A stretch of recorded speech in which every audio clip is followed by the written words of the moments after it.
ساری مخلوق اللہ تعالیٰ کی تسبیح بیان کر رہی ہے.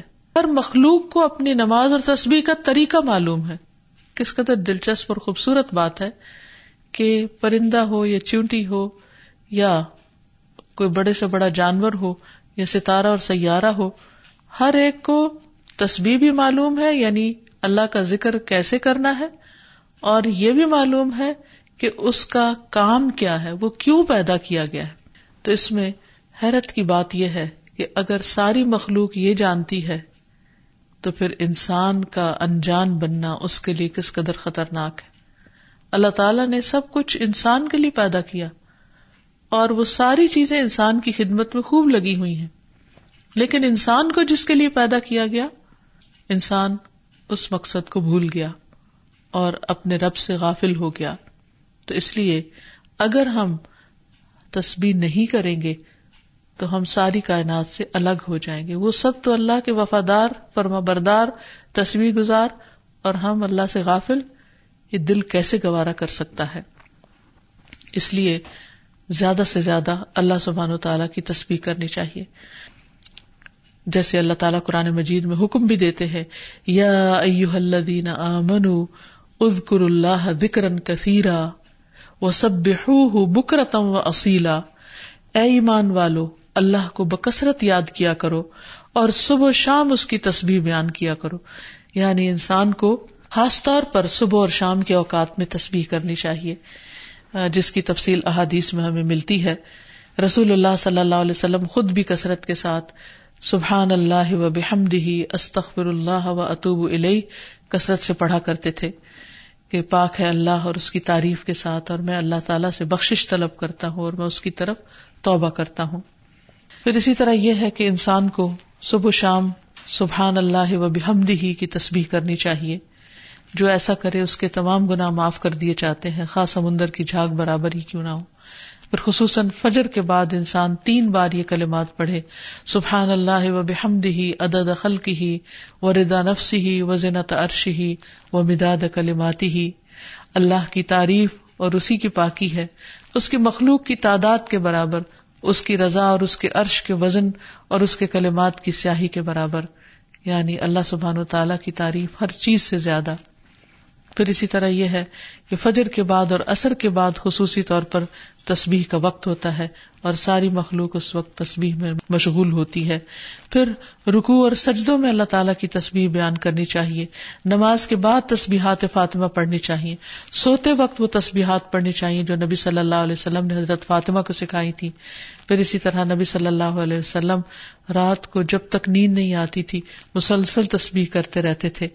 پھر اسی طرح قرآن مجید پڑھتے ہوئے جو آیات آپ کو خوش کرتی ہیں ان پر آپ اللہ سبحانہ وتعالیٰ کی تسبیح بیان کرتے. پھر اسی طرح بجلی کڑکنے پر یسبح الرعد بحمدہ والملائکۃ من خیفتہ کا پڑھنا. پھر بلندی سے اترتے وقت سبحان اللہ کی تسبیح کرنا. پھر جب کوئی چیز انسان کو فیسینیٹ کرے، تعجب ہو، کوئی چیز حیران کرے یا اچھی معلوم ہو، اس وقت سبحان اللہ کہنا. یہ تمام چیزیں سنت سے ثابت ہیں. تسبیح کے لیے جو الفاظ استعمال ہوتے ہیں اس میں سبحان اللہ و بحمدہ، سبحان ربی الاعلی، سبحان ربی العظیم، یہ تمام کلمات جو ہیں یہ تسبیح کے ہیں. اس کے علاوہ ایک اور حدیث سے ہمیں پتہ چلتا ہے، سمرہ بن جندب کہتے ہیں کہ رسول اللہ صلی اللہ علیہ وسلم نے فرمایا اللہ کے نزدیک سب سے زیادہ محبوب کلمات 4 ہیں، سبحان اللہ والحمد للہ ولا الہ الا اللہ واللہ اکبر. اور تمہیں اس میں سے کسی بھی کلمے سے شروع کرنا نقصان نہ دے گا. یعنی پہلے الحمدللہ بھی کہہ سکتے ہیں یا سبحان اللہ پہلے کہہ سکتے ہیں، لیکن یہ اللہ تعالیٰ کے نہایت پسندیدہ ترین کلمات ہیں. پھر اسی طرح آپ صلی اللہ علیہ وسلم نے یہ بھی فرمایا کہ بے شک تم لوگ اللہ کی عظمت کا جو ذکر کرتے ہو، یعنی تسبیح، تحلیل، تحمید، جو الفاظ بھی کہتے ہو، وہ عرش کے ارد گرد چکر لگاتے ہیں. ان کی ایسی بنبناہٹ ہوتی ہے جیسے شہد کی مکھیوں کی بنبناہٹ. وہ اپنے کہنے والے کا ذکر اللہ کے ہاں کرتے ہیں. کیا تم نہیں چاہتے کہ اللہ کے ہاں تمہارا ذکر ہوتا رہے؟ تو اس سے پتہ چلتا ہے کہ انسان اگر یہ چاہتا ہے کہ اللہ سبحانہ وتعالیٰ کے ہاں اس کا ذکر ہو تو اس کو چاہیے کہ دنیا میں وہ کثرت کے ساتھ تسبیح کرے، کیونکہ یہ اس کے لیے تمام چیزوں سے بہتر ہے. تسبیحات کا پڑھنا تمام چیزوں سے بہتر ہے. ابو ہریرہ کی روایت میں آتا ہے کہ رسول اللہ صلی اللہ علیہ وسلم نے فرمایا سبحان اللہ والحمد للہ ولا الہ الا اللہ واللہ اکبر، کہ اللہ پاک ہے اور سب تعریفیں اسی کے لیے ہیں، اللہ کے سوا کوئی معبود نہیں اور اللہ سب سے بڑا ہے. یہ کہنا میرے نزدیک ہر اس چیز سے محبوب ہے جس پر سورج طلوع ہو، یعنی بڑے بڑے سونے چاندی کے ڈھیر سے بھی زیادہ پسندیدہ تھا نبی صلی اللہ علیہ وسلم کے نزدیک ان کلمات کا ذکر کرنا، ورد کرتے رہنا. پھر اسی طرح یہ کلمات جو زبان پر بہت ہلکے ہیں اور میزان میں بہت بھاری ہیں اور الرحمن کو بہت ہی پیارے ہیں، وہ ہیں سبحان اللہ و بحمدہ، سبحان اللہ العظیم. پھر ایک بار تسبیح پڑھنے سے زمین و آسمان بھر جاتا ہے. رسول اللہ صلی اللہ علیہ وسلم نے فرمایا طہارت نصف ایمان کے برابر ہے، اور الحمدللہ کہنا میزان کو بھر دیتا ہے. سبحان اللہ اور الحمدللہ کہنے سے زمین و آسمان کے درمیانی فضا بھر جاتی ہے، یعنی کتنا فاصلہ ہے زمین و آسمان کے بیچ کا. لیکن انسان کیا اس کے لیے بھی اس کو کچھ مشکل ہے کہ اللہ سبحانہ وتعالیٰ کی محبت کے ساتھ پاکی بیان کرے اور تسبیح کرے، جس کا ریوارڈ اتنا بڑا ہے اس کے لیے.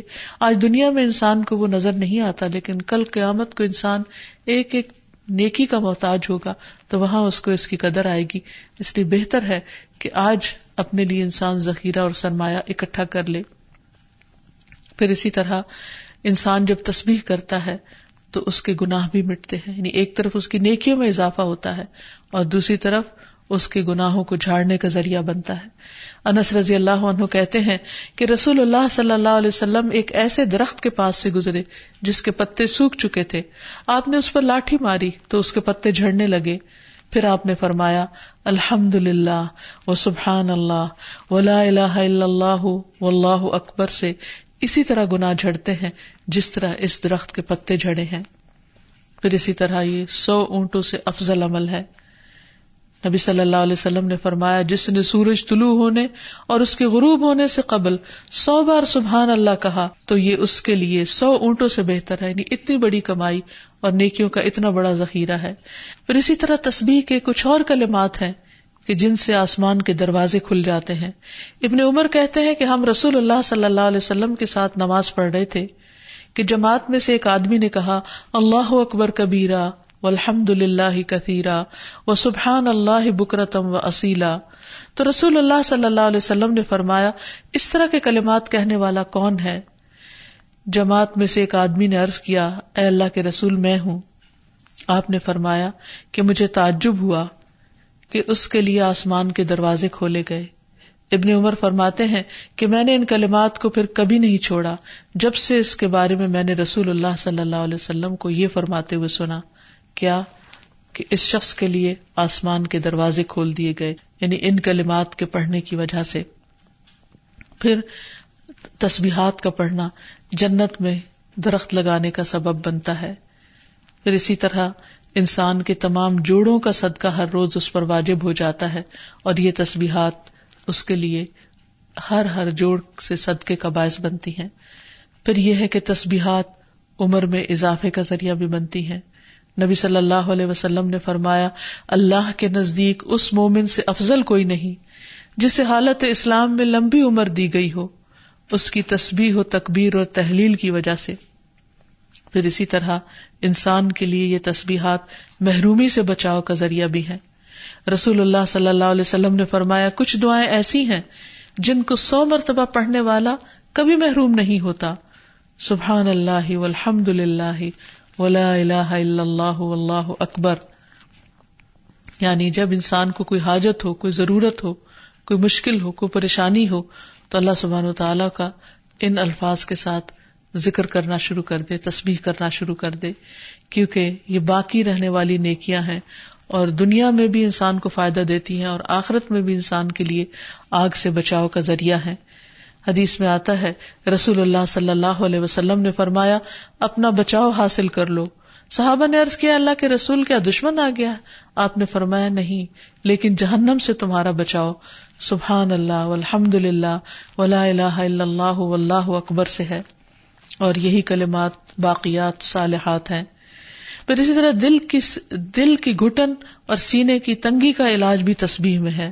پریشانی، ڈر اور خوف کو دور کرنے کا ذریعہ بھی تسبیحات ہیں. تو ہر موقع کی مناسبت سے انسان کو تسبیح کرتے رہنا چاہیے. اللہ تعالیٰ سے دعا ہے کہ وہ ہمیں ان لوگوں میں شامل کر لے جو اس کی تسبیح کرنے سے محبت رکھتے ہیں.